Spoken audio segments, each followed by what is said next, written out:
Very much for having me to this press conference. I'm expecting a very exciting weekend, and I have some exciting announcements from only our first session. Earlier this morning, the administration and two committees passed two bills that this administration believes are constitutionally ambiguous and beneficial for the Commonwealth. We hope to see delegates in the chambers levy a constitutional challenge if these bills are passed all the way through and signed. We've already heard multiple delegates bring up the issues of constitutional ambiguity organically, which is exactly what we've envisioned for this constitutional challenge. I'm very excited to see how it turns out. We are very pleased to have Blue House 624, a penny saved is a penny earned, and Blue Senate 745 take the initiative pass, both of which we believe are constitutionally ambiguous, and are the bills that I referred to. Both are also likely to be on the bill calendar for both the Blue Senate and the Blue House in the first session, and I cannot wait to see the debates. In addition to those two bills, a total of 7 priority bills for this administration were passed in the first session, many of them being passed unanimously. I'm very impressed with the work that the administration has done, and moreover with the debates that I have been privileged to see in committee so far. It seems to me that our legislators have hit the ground running, and I can't wait to see the debate for the rest of the weekend. In addition to that, I'm very proud of the achievements that all the presiding officers have done this year. I truly believe that this weekend will be one of growth, service, compromise, innovation, and collaboration. I'll now yield to any questions from the press. What do you want your legacy as youth governor to be? I want my legacy, the legacy of all the seniors leaving this year, to be the continued success of this program. It has meant an enormous amount to me to be able to participate in this, and it has been one of my favorite experiences in high school and in my entire life. I believe that every student in the Commonwealth should have the opportunity to pursue this program, and I hope that the legacy that all seniors leave is the continued survival and success of this program. Thank you.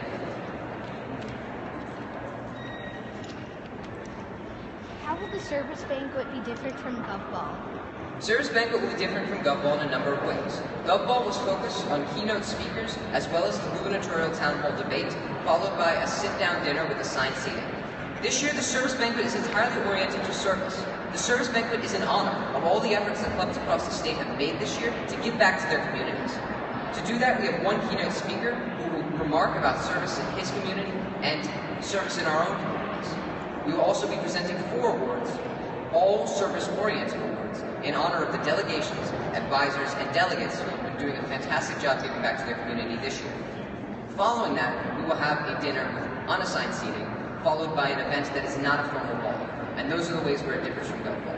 I believe that our current format this year truly reflects both the voice of the students in this program who wanted a change from the previous year, and also reflects the service leadership ideals that we hold so close. Can you explain the Constitutional Challenge? I can. The Constitutional Challenge is a new initiative this year designed for collaboration between the judicial branch and the legislative branch. It is entirely up to legislators and judiciaries to formulate which bills we will be using for the Constitutional Challenge, which bill, a single bill.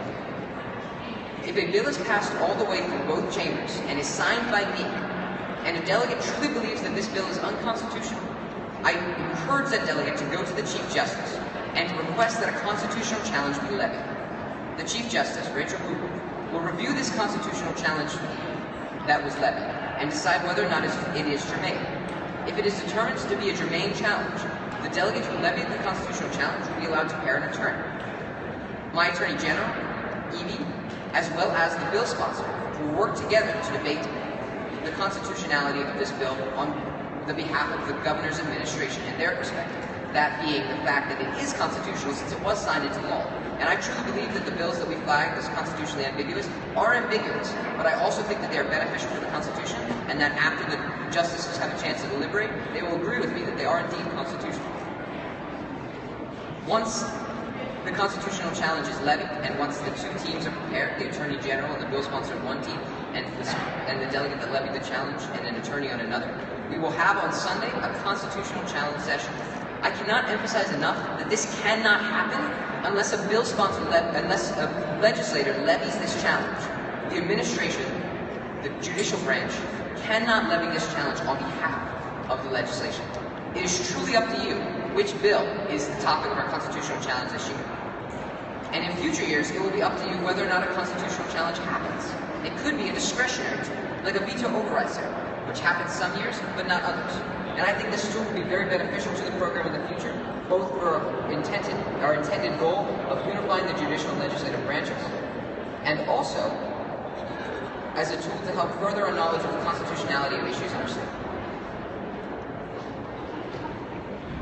How do you work with and strategize with your administration? My administration and I have worked throughout almost the entire year. At pre-ledge, we read all 200 bills that were submitted. I annotated them, scanned them into my administration for them to review.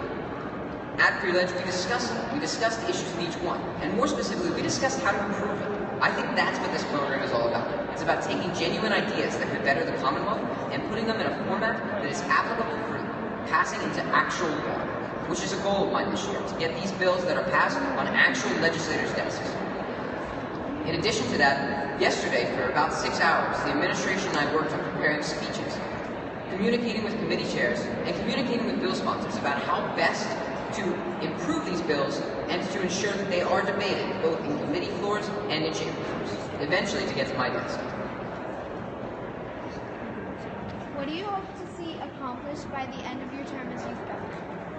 I hope to see more than 20 fantastic bills that could truly make a difference in the Commonwealth signed into youth law. I also hope to see the constitutional challenge come to a successful fruition. But in order to do that, again, we need a legislator who truly believes that a bill is unconstitutional to take the initiative and levy this challenge. I also hope to see the service banquet be a success and the continued service-oriented focus of this program be prolonged. What kind of bills are you hoping to pass this year? I like bills that are innovative, and I like bills that are compromises.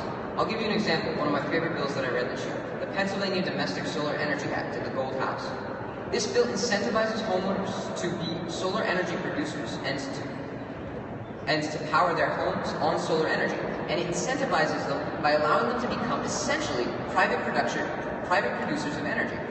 This bill is fantastic in a number of ways. It encourages solar energy without harming the industries of natural gas and coal directly, industries which I believe are very important to the Commonwealth because of the jobs that they create and the families that they help sustain. It also allows homeowners to become private energy producers, adding competition to a market known to be traditionally uncompetitive. Finally, it allows us to transition to a new kind of energy that will be the future, while allowing us to maintain our current energy infrastructure without any taxation increases. What new things did or are you starting this year that you encourage other governors to do as well? I would encourage all other governors to continue the constitutional challenge. This year it must happen because we are setting the precedent, and the administration and the judicial branch are working very hard to ensure that some legislator does decide to take this challenge to the Chief Justice. In future years, it will be a discretionary tool, and I would encourage youth governors in the future to continuously remember that this discretionary tool isn't under their disposal, and to actively encourage representatives and senators to use this tool if there is an opportunity. I also hope that the service banquet continues to be a success and that clubs continue to push for the State Service Day, initiatives that we enacted this year. Clubs around the state at roughly the same time of year, around Martin Luther King Day, put in special effort to give back to their community. Finally, I would like to see this program continue to grow. As I mentioned in my opening remarks, our program has grown from 500 students last year to 600 students this year. In the previous 3 years combined, we had exactly the same amount of growth. I would like to see that growth increase more exponentially. I would like to see this program reach 800, 1,000 students next year. And I think we can do it if you, the delegates of this Youth in Government program, go out and tell other students why this program means so much to you. What advice do you have for first-year delegates? My advice to first-year delegates would be to speak your mind with passion and emphasis. This is one of the few opportunities that you will have to express your opinions, your ideas that you think can genuinely change this state, this country, or this world, to a group of like-minded peers who are intently listening to you. That's one of my favorite parts of youth in government, and one of my favorite experiences has been debating the chambers. When you are speaking, everyone is looking at you and listening to what you have to say, and that is an experience that cannot be replicated. What drives your passion for service, and what inspired it to become the basis of your platform? I believe that service is fundamental for any successful society. It is our responsibility to help those in need. I believe one of the best ways to do that is through genuine philanthropy. It's through going out in your community and working together with people to make the community a better place. It is a fundamental tenet of my platform because I think that that's what this program is all about. I also believe that service in this program works two ways.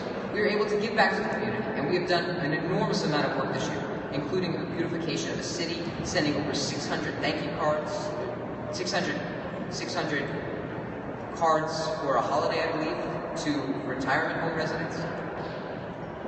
We've donated to food banks, we've organized clothing drives, and an enormous amount of other service projects that I will talk about in detail in the service panel. These programs not only help the community, but they help youth in government. People know about youth in government when we go out into the community and to do good. People can see the efforts that every student in this club and this program makes. And that means that this program will benefit just as much as the community has. That's truly the powerful thing about service. It's mutually beneficial. We can all see your passion for the fluidity of the branches to be united together. How do you feel about the press as a branch being involved with the other branches? I think the press is critical to the success of youth in government. I'm at a press conference now, and because of this press conference, I'm able to express my beliefs about which bills should be passed this weekend, as well as inform the delegates of youth in government about the progress of our constitutional challenge. That's something that wouldn't be possible without the efforts that press made to organize this. Press also allows individuals to get their voices heard on a wider scale. Not every legislator has the chance to meet each other during the weekend, but in legislative spotlights, in interviews, in various social media outreaches, legislators, judiciaries, lobbyists, administration have the chance to meet each other in a way that they couldn't. Press truly connects this youth in government program, and because they connect this youth in government program, I think they already are thoroughly integrated, and I hope to have more opportunities like this press conference in the future for press. Are there any other questions? Yes. What's the toughest part about being youth government? One of my passions is debating, and it is hard for me not to be able to go out into the chamber floor or the committee floor and debate. But the reason why I ran for youth government is because I want other students to have the same opportunity I did. I fell in love with this program because at the first club meeting that I went to, the club president offered me to debate, even though I wasn't a member of the club yet. I continue to go to model after model, and it still is one of my favorite activities. In fact, it probably is my favorite activity because of the passion that I can see on the debate floor. The ideas that are discussed are phenomenal, and I love discussing them. I'm going to miss being able to actively discuss them, but I have greatly enjoyed being able to talk to bill sponsors behind the scenes about their bill, why they wrote it, why they think it's beneficial for the Commonwealth, and how we can improve their bill so it can get to my desk. Are there any other questions? What is one issue that you've been most influenced by as youth governor? I have been greatly influenced by the debate about hydraulic fracturing. For me, hydraulic fracturing is all about balancing innovation versus sustainability. Hydraulic fracturing has sustained the growth of thousands of jobs across the Commonwealth. But when done improperly, it could be unsafe and could harm the future sustainability of the state. I believe that the solutions that many in the actual legislature have discussed about hydraulic fracturing, especially in examples like New York, are the wrong way to go about the problem. New York banned hydraulic fracturing, and this could have greatly hurt families who rely on those jobs as income producers. The solution to issues like hydraulic fracturing and a number of other issues that we face today and will face in the future is innovation and compromise. There are ways to make hydraulic fracturing well safe while still allowing them to be profitable. Some of the bills that I've seen this year and in previous years, incentivizing hydraulic fracturing, if it is safe, are the kind of bills that I think the real legislation should be considering. What is the most important thing that students should take away from your program? Students should take away that we are the future. I can't emphasize that enough. This is our state, this is our country, and we are the ones in the best position to lead it. We're a new generation of leaders. From what I've seen in other delegates, they are eloquent. They are able to express their ideas. They truly believe that what they discuss can change the state and the country. And that is what every delegate should take out of this program. Take that spirit of youth in government, that optimism, to everything that you do.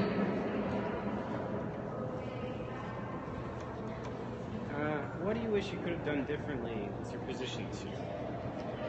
I wish I had more time to visit as many clubs as possible.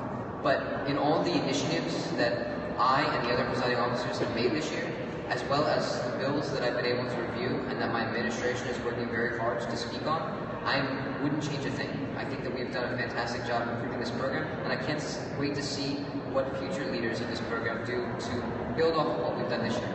I do wish I had more time to go out and visit other clubs. Are there any other questions? Yes. Innovative. Are there any other questions?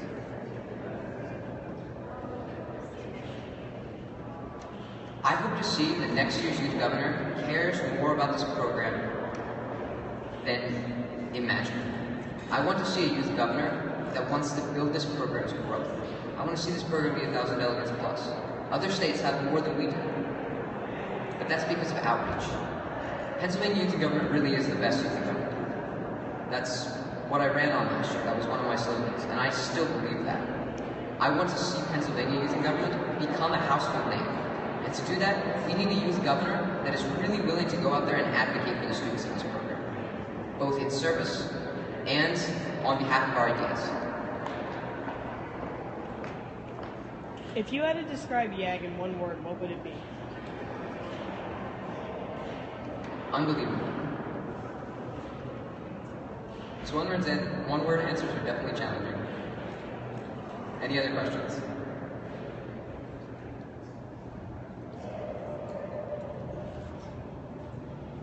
I strongly encourage you to continue working with the press on social media and in the other press outreaches. Thank you, press, very much for organizing this.